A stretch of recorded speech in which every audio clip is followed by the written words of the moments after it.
Now, give us a little update. I know it's winter. I know that things are moving a little slowly in your area, but the NRA is never asleep. I know that there's some information out there. Tell us what it is.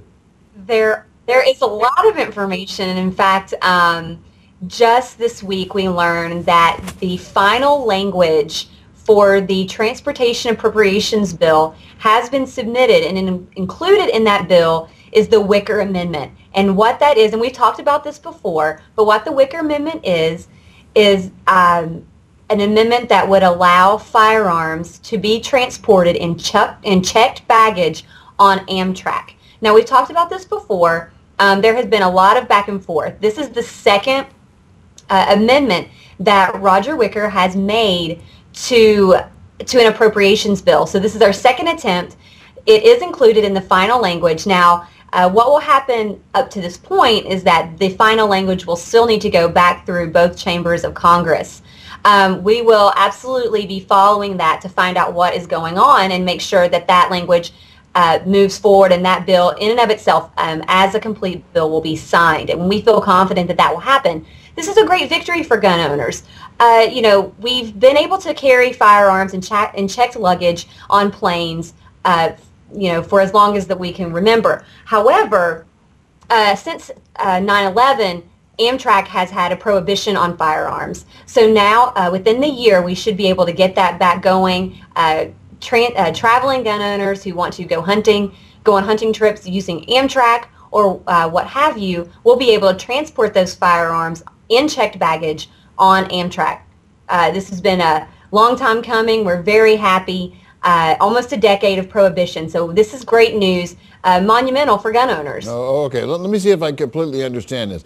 If this bill passes, and this bill now is in Washington or Pennsylvania? I'm confused here. This is in Washington, D.C. Okay, all right. Okay. This is a federal bill. It's an amendment that was attached to the Transportation Appropriations Bill, and it has gone through several revisions, but in the final draft, this amendment has stayed. It has passed with flying colors through both chambers of the House. So we anticipate that this final language will be approved by both the Senate and the House, and we'll move it forward. So then gun owners will be able to transport their firearms on Amtrak trains. Yeah, well, you know, that's outstanding. Personally, I don't have the opportunity of riding Amtrak that often. Probably more common on the East Coast than it is the West anyway.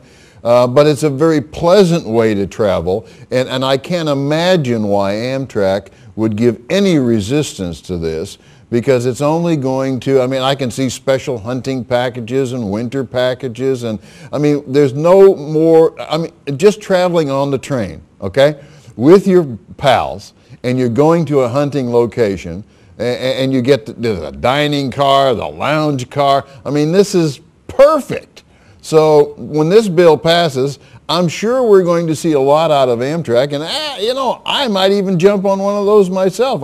I can't imagine anyone giving any resistance to this bill whatsoever. So you see nothing but positive on your side, correct? Yes, it has been a battle. We did see some resistance from the usual suspects like Mike Bloomberg. But you're right, Amtrak is a wonderful way to travel, and we think that gun owners, hunters are going to take advantage of this. I think it's a win for everybody, but you know, just like you would on a plane, you would have to go, you know, check your firearms in your luggage. But we've been doing it on planes for years, and it's time to restore that right on Amtrak. So we're looking forward to it. We think it's a great idea. We're looking forward to getting that bill signed. I'll bring you back with an update when that's final, but the language is in its final form, and so we're very happy with this. Right, and no one expects that security is going to become any less because you're on Amtrak or because you're riding a train. In fact, I don't want security to get any less. We want security to remain the same. We certainly want to know who, what, and where, and we want Amtrak to know about that as well. We just want the right to have a good time on Amtrak while we go hunting. That's all we're asking here. You're absolutely right. Yeah, okay. So this is a good news victory for gun owners. You know, the National Rifle Association definitely thanks Roger Wicker for this. Senator Wicker has worked tirelessly and endlessly on this bill to get some language into an appropriations bill so it will move forward. So we're really happy. that this amendment is finally moving, and we look forward to getting it signed. Good, good. Now I know you have a couple of other things going on out there. Tell us what they are. Sure. In Pennsylvania and in Wisconsin, and we have some city and jurisdictions who want to make their city laws and city ordinances stricter than state law, mainly for lost or stolen legislation. What this would do would be to further victimize a victim of crime. It would suggest that if you have a gun stolen, you would need to report that to police within 48 hours or 72 hours, depending on the state, or you would face a felony charge. Again, you know, when we go hunting, we have our guns, we know what's going on with those guns during hunting season, but we put them away and maybe don't look at them again for, you know, a couple of months. This would further victimize victims of theft. If you would charge them with a felony to if they don't report their guns lost and stolen within a certain amount of time. It's a ridiculous bill.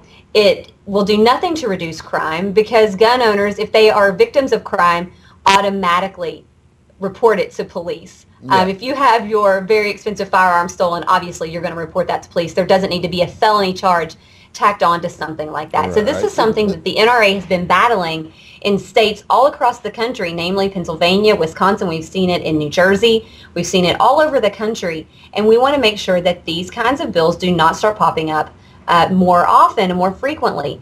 Again, they're stricter than state law, so that is against state law. So we're fighting it. We, you know, have been in court in Pennsylvania fighting these types of legislation, these types of city ordinances, and we'll not stop there, and we'll continue to fight them.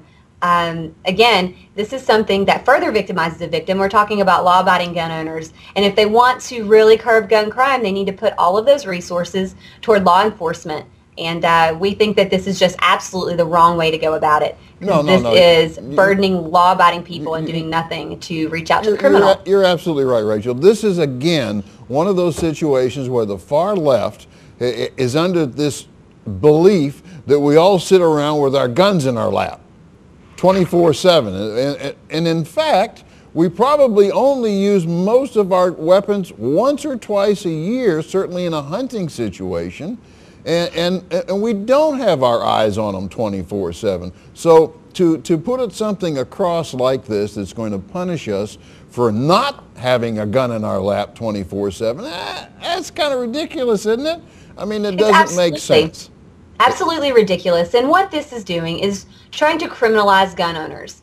Just because you own a firearm, you go hunting, they want to criminalize you. And this is, we've seen this all over. Right. And it makes it more difficult to own a firearm, more difficult, and people want to they don't want that kind of responsibility, that if you don't know within 48 or 72 hours of your firearm being stolen, that you face a felony charge. It's absolutely ridiculous, and we will fight it every step of the way. Yeah, good. And certainly, if any assistance from any of the NRA members, I mean, explain to people how ridiculous this law is. Again, it's the far left, lack of education on their part of actually knowing what gun ownership is about. And that is the fault that the left has had since day one. They have no clue as to what goes on as a gun owner, a responsible gun owner. Have you got more for us, Rachel? That's all I've got for today. You don't have any sneaky little announcement to make? I don't think so.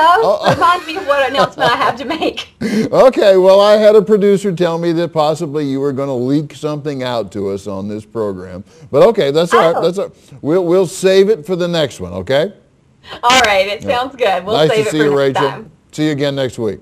Thank you. Okay, bye-bye. Bye-bye.